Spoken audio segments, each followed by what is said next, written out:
Қайырлы күн баршаңызға. Бүгін сіздермен восточный пирогтың ең оңай, ең сәтті шығатын рецебін дайындайтын боламыз. Бізге қажетті құрамды осы видеоның астында описание бөліміне жазып қалдырамын. Әуелі лайк басып, тіркелуді ұмытпасаңыздар болғаны.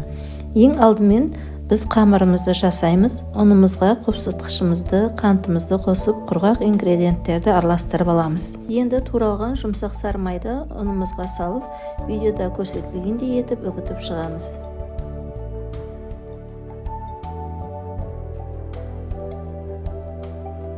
Сары майымыз бөлме температурасындағыдай жұмсақ болуы тиіс.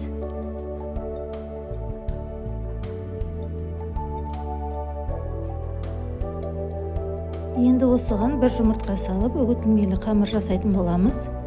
Жақсылап жұмыртқамызбен жаңағы ұнымызды араластырып шығамыз. Басы бірігуі тиіс. Қамырымыз дайын.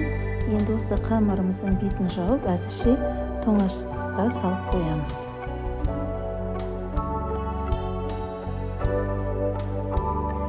Әзірге салмасын дайындайтын боламыз. Салмасына өзіміздің қалауымыз бойынша құрғақ жемістерді, дәндерді пайдалануымызға болады. Үйімізде не бар, қандай дәндер бар, соны қолдансаңыздар және құрғақ жемістерді қолдана берсеңіздер болады. Керек заттарды орташа көлемде турап шығамыз.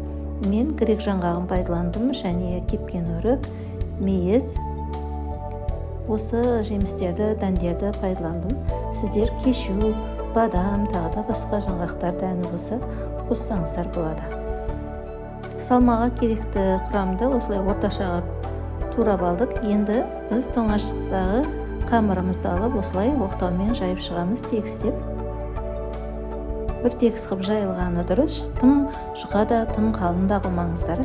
Енді осы дайын қамырымызды формамызға осылай салып, астына пергамент қағазын төсеп, осылай қолымызбен тегістеп формасын шығаратын боламыз.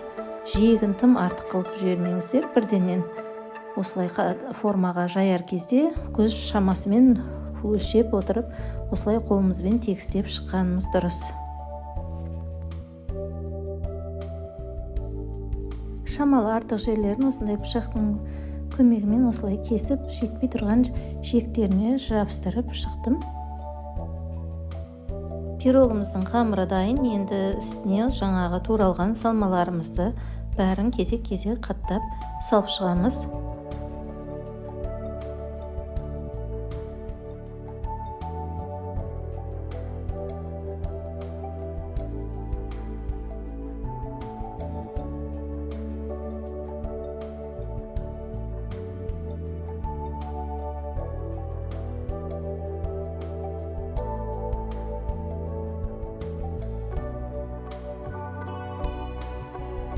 Енді осы дайын болған пирогымыздың бетіне сгущенка құямыз. Сгущенканың сапалы, жақсы болғанына мән бергендеріңіз дұрыс.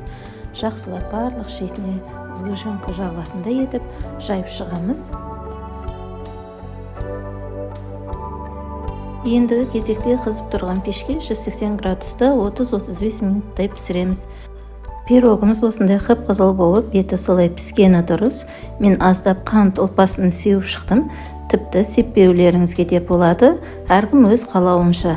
Міне, достар, пирогымыз дайын болды. Сіздер де осы рецепт бойынша жасап көріңіздер. Сәтті шығатынына кепілдік беремін. Және сіздерге, отбасыларыңызға ұнайтынына толық сенімдімін.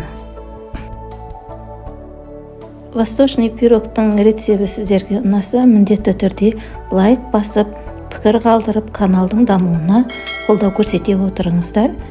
Сіздердің қолдауларыңыз маған шабыт береді. Алдағы уақытта сіздерге пайдалы рецептердің бейнесімен бөлісетін боламын. Мен сіздермен әрине қоштаспаймын. Келесі бейнеде кездескенше. Астарыңыз дәмді болсын. Баршаңызға сәттілік.